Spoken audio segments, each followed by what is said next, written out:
विद्यार्थियों, आज मैं आपको पॉलिटिकल साइंस में बीए पार्ट सेकंड में एक महत्वपूर्ण टॉपिक पढ़ाने जा रहा हूं और ये टॉपिक है जिसके बारे में सारे राजनीतिक विचारक, पॉलिटिकल साइंस के एक्सपर्ट और विद्यार्थियों में भी चर्चा होती रहती है।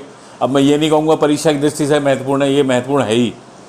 और ये टॉपिक है हमारा आज भारत के संविधान में मूल अधिकार और मूल कर्तव्य। तो ये मूल अधिकार क्या है? फ्रांस की क्रांति आपने पढ़ी है और फ्रांस की क्रांति में अधिकारों का चर्चा की जाती है, एक चार्टर बनाया जाता है।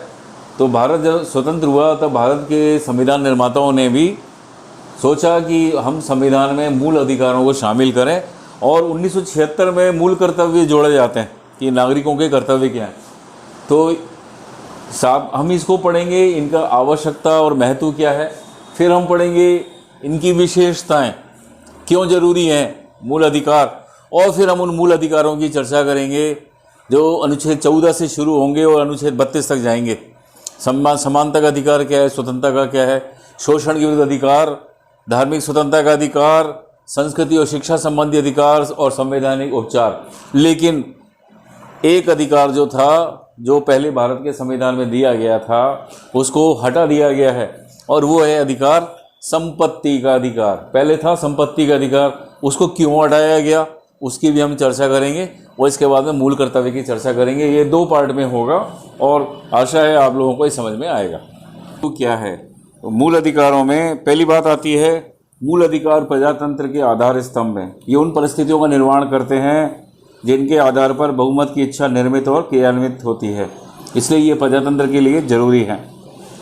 इसके द्वारा व्यक्ति को पूर्ण शारीरिक, मानसिक और नैतिक विकास की सुरक्षा प्रदान की जाती है और उन आधारभूत स्वतंत्रताओं तथा स्थितियों की व्यवस्था की जाती है जिनके बिना उचित रूप में नागरिक जीवन व्यतीत नहीं किया जा सकता। दूसरा है मूल अधिकार एक देश के राजनीतिक जीवन में एक दल विशेष की तानाशाही स्थापित होने से रोकने के लिए आवश्यक है। तीसरा, मूल अधिकार व्यक्ति स्वतंत्र और सामाजिक नियंत्रण के बीच उचित सामंजस्य की स्थापना करते हैं। इसके द्वारा एक और तो व्यवस्थापिका और कार्यपालिका को कानून द्वारा निश्चित सीमाओं में रहने के लिए बाध्य किया जाता है और दूसरी तरफ नागरिकों को शासन के स्वेच्छाचारी संचालन के विरुद्ध जनमत के निर्माण हेतु उचित अवसर प्रदान किए जाते हैं। नागरिकों के मूल अधिकार मानवीय स्वतंत्रता के मापदंड और संरक्षक दोनों होते हैं, इस कारण इसका अपना मनोवैज्ञानिक महत्व है। अब हम भारत के संविधान में मूल अधिकारों के उल्लेख की आवश्यकता की बात करते हैं। मूल अधिकार क्या है? वे अधिकार जो व्यक्ति के जीवन के लिए मौलिक तथा अनिवार्य होने के कारण संविधान द्वारा नागरिकों को प्रदान किए जाते हैं और जिन अधिकारों में राज्य द्वारा भी हस्तक्षेप नहीं किया जा सकता, मूल अधिकार कहलाते हैं। इसलिए मूल अधिकार राज्य द्वारा पारित विधियों से ऊंचे स्थान पर होते हैं। व्यक्तियों के इन अधिकारों को निम्न आधारों पर मूल अधिकार कहते हैं। पहला, व्यक्ति के पूर्ण मानसिक, भौतिक और नैतिक विकास के लिए। दूसरा, इन्हें देश की मूल विधि अर्थात संविधान में स्थान दिया गया है और इनमें किसी प्रकार का परिवर्तन नहीं किया जा सकता। गोपालन बनाम मद्रास राज्य के विवाद में मुख्य न्यायाधीश पातंजलि शास्त्री ने कहा, मौलिक अधिकारों की मुख्य विशेषता यह है कि ये राज्य द्वारा पारित विधियों से ऊपर हैं। तीसरी बात आती है मूल अधिकार साधारणतः अनुलंघनीय है, अर्थात व्यवस्थापिका, कार्यपालिका या बहुमत दल द्वारा उनका अतिक्रमण नहीं किया जा सकता। चौथी बात, मूल अधिकार न्याय योग्य, जस्टिसिएबल होते हैं, अर्थात न्यायपालिका इन अधिकारों की रक्षा के लिए सभी आवश्यक कदम उठा सकती है। तो ये भारतीय संविधान के लिए एक तरह से आधार पत्र है और अधिकार पत्र जो है तो इसकी कुछ विशेषताएं हो जाती हैं। पहला है सर्वाधिक विस्तृत अधिकार पत्र है। इसमें कुल 23 अनुच्छेद हैं, अनुच्छेद 12 से 30 और 32 से 35। कुछ अनुच्छेद तो असाधारण रूप से लंबे हैं, जैसे संविधान का 19वें अनुच्छेद के मूल रूप में 450 शब्द थे, अब इसमें संशोधन होते जा रहे हैं तो और बढ़ गया है। अधिकार पत्र के इतने अधिक व्यापक होने के कारण यह है कि प्रत्येक अधिकार के साथ प्रतिबंधों की व्यवस्था की गई है। दूसरा, मूल अधिकार व्यवहारिकता पर आधारित है। भारतीय संविधान द्वारा प्रदत्त मौलिक अधिकारों को सिद्धांतों की अपेक्षा वास्तविकता पर आधारित और संपूर्ण समाज के लिए उपयोगी माना गया है। उदाहरण के लिए सभी व्यक्तियों हेतु समानता के अधिकार को स्वीकार करते हुए भी पिछड़े हुए और दलित वर्गों के विकास के लिए संविधान में विशेष व्यवस्थाएं की गई हैं। शिक्षा और संस्कृति की स्वतंत्रता के अधिकार के अंतर्गत अल्पसंख्यकों की शिक्षा और भाषा संबंधी हितों की रक्षा का प्रबंध किया गया है। और धार्मिक स्वतंत्रता के अधिकार की व्यवस्था इस दृष्टिकोण से की गई है कि समाज में धार्मिक सहिष्णुता को प्रोत्साहन मिले। तीसरी बात आती है मूल अधिकार सीमित है, निरंकुश नहीं। ये असीमित नहीं है, वरन संविधान के द्वारा इस पर प्रतिबंध भी हैं। इसलिए भारत के संविधान और अमेरिकी संविधान में अंतर है। सर्वोच्च न्यायालय ने पुलिस शक्ति के सिद्धांत पर राज्य को सामान्य हित में मूल अधिकारों पर आवश्यक और उचित नियंत्रण लगाने की शक्ति दे दी है। इस प्रकार अंतिम रूप में भारतीय संविधान और अमेरिकी संविधान में कोई अंतर नहीं है। भारतीय संविधान द्वारा जो कार्य प्रत्यक्ष रूप से किया जाता है, अमेरिकी संविधान द्वारा अप्रत्यक्ष रूप से किया जाता है। चौथी बात आती है प्राकृतिक या अगणित अधिकारों के लिए कोई स्थान नहीं है। भारतीय संविधान के अंतर्गत प्राकृतिक या अगणित अधिकारों के लिए कोई स्थान नहीं है और संविधान केवल उन्हीं अधिकारों को स्वीकार करता है जिनका वर्णन संविधान के तीसरे भाग में किया गया है। भारतीय संविधान में अगणित अधिकारों के लिए कोई स्थान नहीं है और सर्वोच्च न्यायालय संविधान में उल्लिखित अधिकारों के अलावा अन्य अधिकारों को लागू करने की कार्रवाई नहीं करता। पांचवी बात आती है मूल अधिकारों की रक्षा के लिए व्यवस्था। भारतीय संविधान में वर्णित मूल अधिकार केवल कागजी प्रतिज्ञाएं मात्र नहीं है, ये पूर्ण वैधानिक अधिकार हैं और संविधान ने न्यायालयों को आज्ञा दी है कि वे देखें कि नागरिकों के मूल अधिकारों का हनन न होने पाए। संविधान का अनुच्छेद 32 के अंतर्गत नागरिक अपने अधिकारों की रक्षा के लिए सर्वोच्च न्यायालय उच्च न्यायालयों की शरण ले सकता है और न्यायपालिका, व्यवस्थापिका या कार्यपालिका के ऐसे सभी कानूनों और कार्यों को आवेदनिक घोषित कर देगी जो मूल अधिकारों को अनुचित रूप से प्रतिबंधित करते हो। संविधान के द्वारा अधिकारों की रक्षा के लिए जिस प्रकार की उपचारों या रेमेडीज़ की व्यवस्था की गई है, ये वास्तव में प्रभावशाली और महत्वपूर्ण है।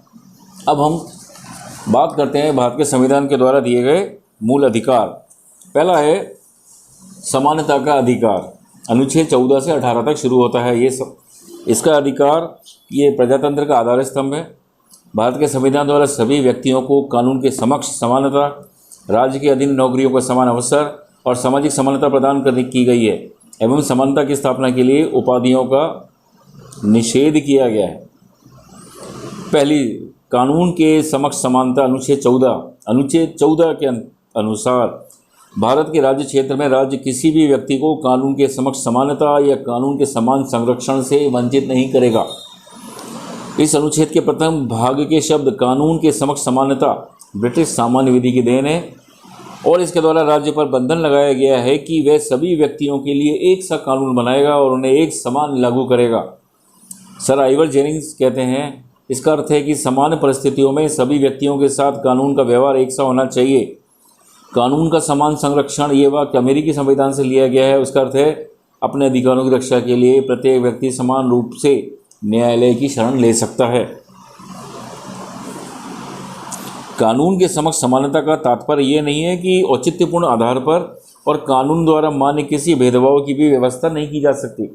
यदि कानून कर लगाने के संबंध में धनी और गरीब में और सुविधाएं प्रदान करने में स्त्रियों और पुरुषों में भेद करता है तो इसे कानून के समक्ष समानता का उल्लंघन नहीं कहा जा सकता। और सर्वोच्च न्यायालय ने भी एक ऐतिहासिक निर्णय लिया है। उन्होंने किन्नरों को एक अलग पहचान देते हुए उन्हें पृथक लैंगिक श्रेणी में रखने तथा उनके लिए शिक्षा, रोजगार एवं चिकित्सा सहित सभी आवश्यक सुविधाएं सुनिश्चित करने का केंद्र व राज्य सरकारों को आदेश दिया है। 15 अप्रैल 2014 को दिए गए निर्णय में ये कहा गया है कि किन्नरों को सामाजिक और आर्थिक रूप से पिछड़े समुदाय का मानते हुए उन्हें सरकारी नौकरियों और शिक्षा के क्षेत्र में आरक्षण दिया जाना चाहिए और उन्हें विभिन्न कल्याणकारी योजनाओं में शामिल किया जाना चाहिए। और अब वोटर कार्ड आईडी में भी सरकारी दस्तावेज में उन्हें जेंडर बताने के लिए तीसरी श्रेणी मिलेगी, इसलिए वह महिला और पुरुष और नहीं लिख के किन्नर भी लिख सकते हैं। समानता के अधिकार के अंतर्गत मूल संविधान में महिला पुरुष की समानता की बात कही गई है। सर्वोच्च न्यायालय के इस निर्णय के बाद अब ये शब्द संशोधित होकर महिला पुरुष और किन्नर की समानता में बदल गए हैं। अनुच्छेद 15 कहता है धर्म, नस्ल, जाति, लिंग व जन्मस्थान के आधार पर भेदभाव का निषेध। राज्य के द्वारा सभी धर्म, मूल वंश, जाति, लिंग, जन्मस्थान आदि के आधार पर नागरिकों के प्रति जीवन के किसी क्षेत्र में भेदभाव नहीं किया जाएगा। कानून के द्वारा निश्चित किया गया है कि सभी नागरिकों के साथ दुकानों, होटलों तथा सार्वजनिक स्थानों जैसे कुओं, तालाबों, स्नानगृहों, सड़कों आदि के प्रयोग के संबंध में किसी भी प्रकार का भेदभाव नहीं किया जाएगा। राज्य के अधीन नौकरियों का समान अवसर। अनुच्छेद 16 कहता है सब नागरिकों को सरकारी पदों पर नियुक्ति के समान अवसर प्राप्त होंगे और इस संबंध में केवल धर्म, मूलवंश, जाति, लिंग या जन्मस्थान या इनमें से किसी के आधार पर सरकारी नौकरी या पद प्रदान करने में भेदभाव नहीं किया जाएगा। इसके अंतर्गत राज्य को यह अधिकार है कि वह राज्य की सेवाओं के लिए आवश्यक योग्यता निर्धारित कर दे। संसद कानून द्वारा संघ में सम्मिलित राज्यों को अधिकार दे सकती है कि वे उस पद के उम्मीदवार के लिए राज्य का निवासी होना आवश्यक ठहरा दें। इसी प्रकार सेवा में पिछड़े हुए वर्गों के लिए भी स्थान आरक्षित किए जा सकते हैं। अस्पृश्यता का निषेध। अनुच्छेद 17 कहता है अस्पृश्यता का अंत किया गया है और उसका किसी भी रूप में आचरण निषिद्ध किया जाता है। अस्पृश्यता से उत्पन्न किसी अयोग्यता को लागू करना एक दंडनीय अपराध होगा। हिंदू समाज में अस्पृश्यता के विष को समाप्त करने के लिए संसद द्वारा 1955 के अस्पृश्यता अपराध अधिनियम पारित किया गया है, जो पूरे भारत में लागू होता है। ये कहता है कि अस्पृश्यता एक दंडनीय अपराध है। अब इसका 1976 में संशोधन करके नाम दिया गया नागरिक अधिकार संरक्षण अधिनियम 1955। 1979 में इसको और कठोर बनाते हुए अनुसूचित जाति व जनजाति निरोधक कानून का नाम दिया गया। ये कानून अस्पृश्यता के अंत के लिए अब तक बनाए गए कानूनों में सबसे अधिक कठोर है और इस कानून का उपयोग अवश्य हो, लेकिन कोई दुरुपयोग ना हो, ये इसकी आवश्यकता है। फिर अनुच्छेद 18 कहता है उपाधियों का निषेध। ब्रिटिश शासनकाल में संपत्ति आदि के आधार पर उपाधियाँ दी जाती थी जो सामाजिक जीवन में भेद उत्पन्न करती थी, लेकिन और नवीन संविधान में इनका निषेध कर दिया गया। अनुच्छेद 18 में व्यवस्था की गई है कि सेना अथवा विद्या संबंधी उपाधियों के अलावा राज्य अन्य कोई उपाधि प्रदान नहीं करेगा। इसके साथ ही भारत का कोई नागरिक बिना राष्ट्रपति की आज्ञा के विदेशी राज्य से कोई उपाधि स्वीकार नहीं करेगा। अनुच्छेद 18 की उपयुक्त व्यवस्था के बाद भी 1950 से ही भारत सरकार द्वारा भारत रत्न, पद्म विभूषण, पद्म भूषण और पद्मश्री की उपाधियां दी जा रही हैं। ये कुछ हद तक अनुचित और संविधान के प्रतिकूल है। इसको चुनौती भी दी गई सर्वोच्च न्यायालय में और सर्वोच्च न्यायालय ने इस संबंध में कहा उपाधियां प्रदान करने की व्यवस्था संविधान के प्रतिकूल नहीं है, लेकिन इस संबंध में शासन का समस्त कार्य विवेक संगत रूप में और उचित मापदंड से लागू होना चाहिए। दूसरा अधिकार आता है और वो है स्वतंत्रता का अधिकार। अनुच्छेद 19 से 22।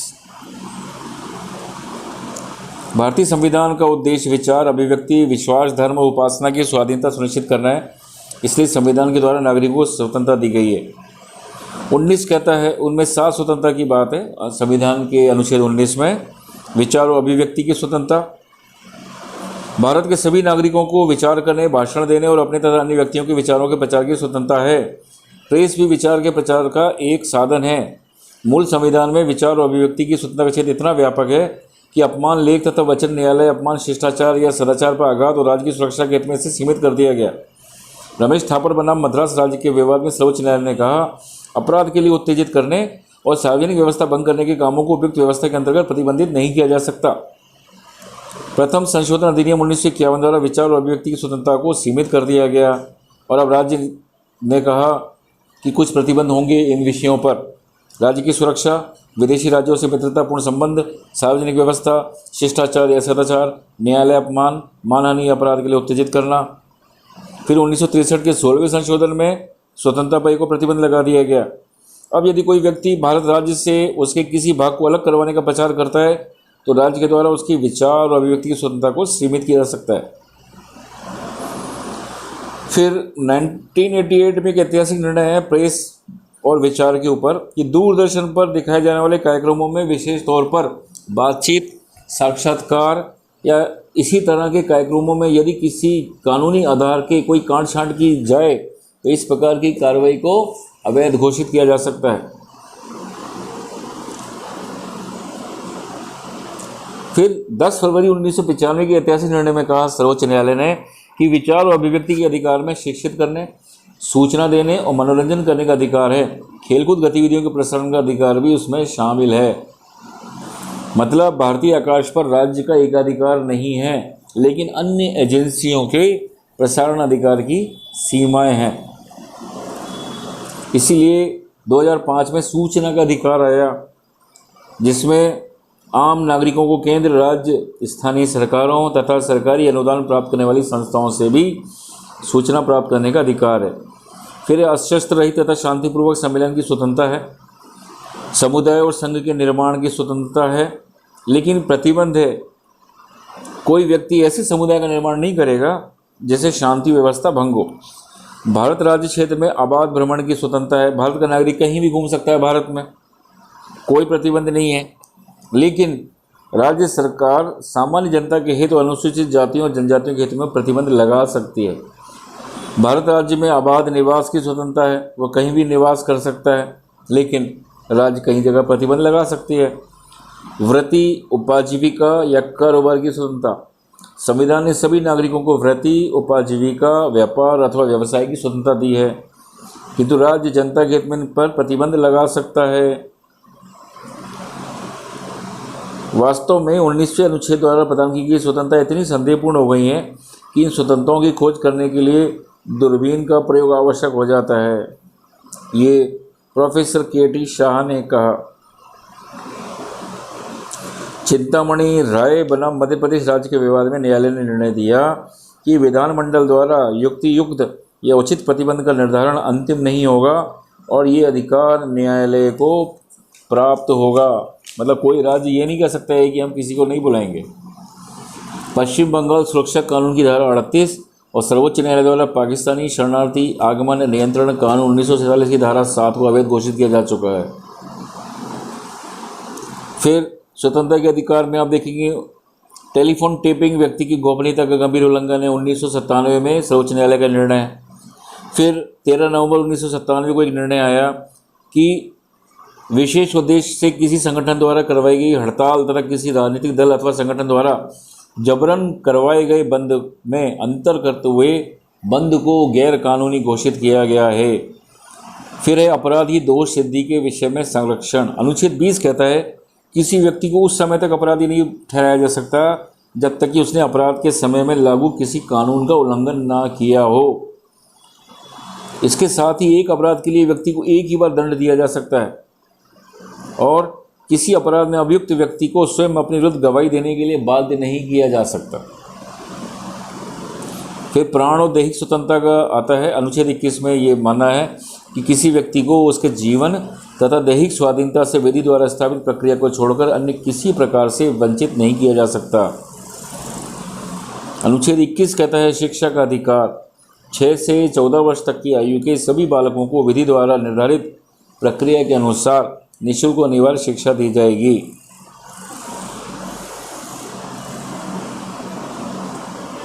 तो ये हमने जो स्वतंत्रता का अधिकार पढ़ा है 19 से 22 तक, ये इसमें आते हैं।